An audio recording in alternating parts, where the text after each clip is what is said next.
and they had to pay reparation payments to an extent that they were so high that it was impossible for the German economy to carry that debt.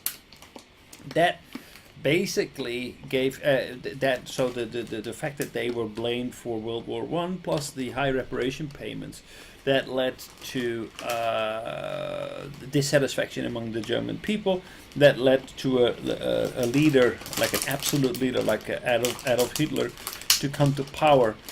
We saw in the video last week on Monday how Adolf Hitler came to power on a democratic way. First he tried to commit like a coup d'état in Munich. That failed miserably. He went to jail, wrote Mein Kampf, his autobiography, his political statement, and he was released from prison already, rather quickly, I believe within a year. And he rose to the ranks. He started the NSDAP, which was his political party, and he got a lot of followers elected. Then very quickly reformed the law to create an absolute power for himself and his party. And he was going to start. He was getting more and more ready to start a war. He invested heavily in growing his weaponry and getting ready to start this war in 1939, I believe, 1938. There was the Anschluss. The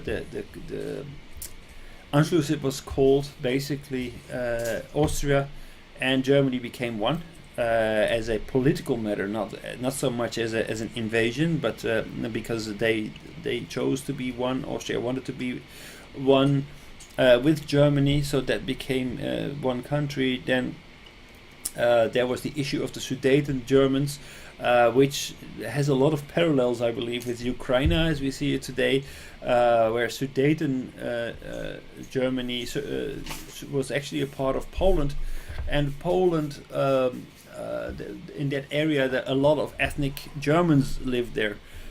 They wanted to be part of Germany as well, but according to Germany, they were suppressed by the Polish authorities, and to protect their own citizens, their own people, Germany invaded Sudeten Germany, Sudetenland, and then invaded Poland. That was the beginning of it. That was where diplomacy started to crumble.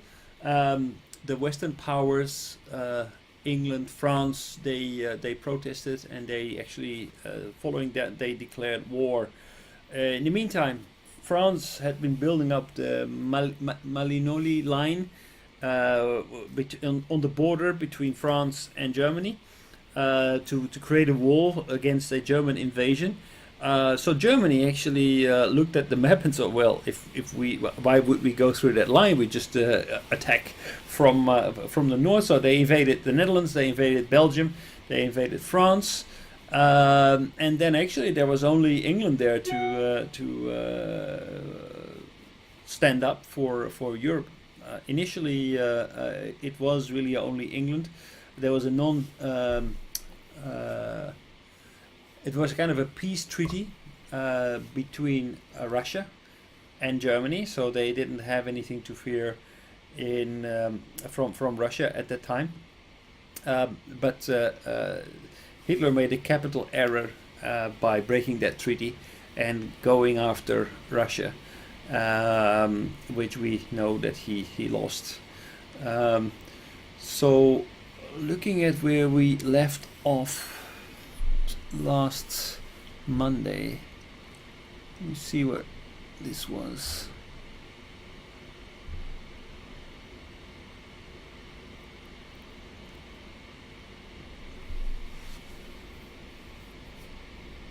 Yeah, back to the British mainland. Right. So they could defend Britain, from what now seemed like an inevitable invasion. Dubbed Operation Dynamo, a huge armada of fishing boats, pleasure crafts, and even rowboats were assembled on the southeast coast of England. Well, I think we've seen this on Monday. So This country. No, just we saw until right. 27. Yes. Okay. So basically, I think that I showed this video especially as a build-up towards the war to illustrate the political dynamism that was going on. Why was Hitler becoming? Why did Hitler get to power? What was the response of the Allied nations against Germany? So they tried to avoid a war at almost at all costs.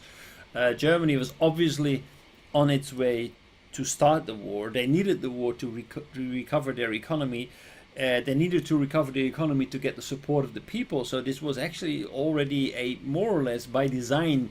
A war was to happen if it was up to Adolf Hitler. So Adolf Hitler, he made a bold decision to basically open up the state's finances. First, the economy had been destroyed, but that helped them to pay off their war debts. Then after that happened, after hyperinflation and financial restructuring, they used their state finances to actually build up this weapon industry, and that created a lot of jobs, and that grew the German economy. So they very quickly recovered after the period of hyperinflation. So that people felt, okay, well, Hitler, he may have a big mouth, but actually he's delivering results. He's creating a Wirtschaftswunder, it's called in German. It's an economical miracle, and that gave him more and more support.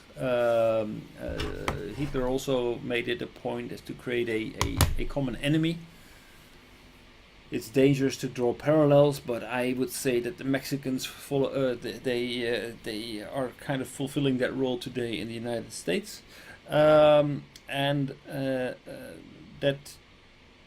was easy. That made it gave them a reason to unite, driven by the success of the economy, and on the other hand, also focused on a common enemy. Germany was heading for war, but the Western nations, France, England, they said they really had this attitude like, no more. We've just gone through World War I. They were still licking their wounds. They were still suffering. They were feeling the aftermath of the First World War. So they made concession after concession. They threatened, but they never followed up with their threats.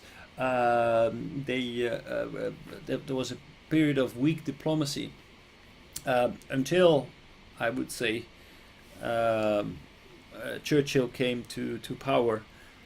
He was a stronger political figure. England had failed with their diplomacy. Churchill came to power, and that changed the course of direction of World War II. That was a very significant event. So that in this video we see the Anschluss, the period where Germany and Austria. We see that Germany started to build up the weapon industry. That was against the Treaty of Versailles, but the Western nations let it slip. Then we saw the Anschluss, that was against the treaty, that they let this slip. We saw the Sudeten Germans in Poland, they let that slip. But finally, when it was really too late, when they said, okay, there was no more ignoring what was going on, that was when Germany really invaded Poland, when the war started to ignite. Okay.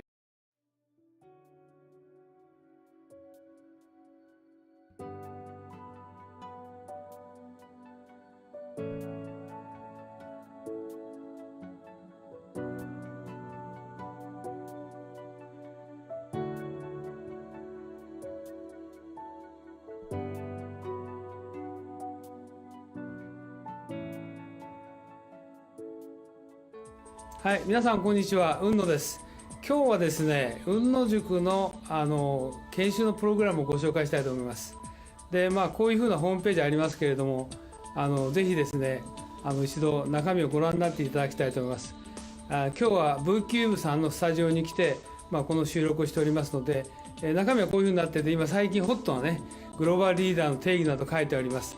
で特に経団連が作成しました、留学すれば英語ができて専門性を持つというだけではですね、グローバルリーダーになれないとここに書いてありますようにですね、仕事ができる、専門性を持つ、英語ができるだけじゃなくてですね、私どもの塾ではリベラルアーツということ、それからもう一つは孫子の兵を、さらにはですね、日本の歴史というものを合わせて教えることによって、皆さんが海外の欧米の方々と、もしくは華僑圏の方々と正々堂々と渡り合えるような人物を育成しようというふうなことを考えております。ここに次のスライドが出ておりますけれども、ここに書いてありますのはですね、さらに、私どもの雲野塾の中身につきましてはですね、欧米の資料しか使っておりません。また実際に雲野塾は英語でやっておりますので、英語の講師がこう話しておりますけど、学習はですね、日本の歴史をまだ教えてますので、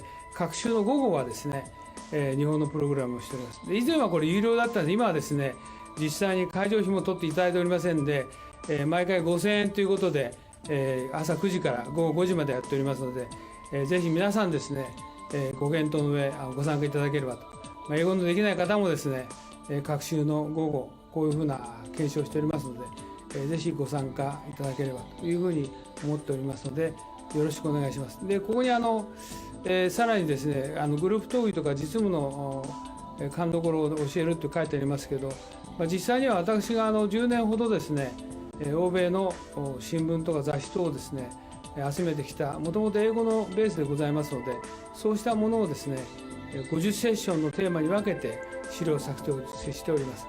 そういうことで、世界のオペレーションもしくはカントリーリスクも含めてですね、しかも世界のトップの方々に対してもいろいろな分析とか洞察をしてですね議論をしております。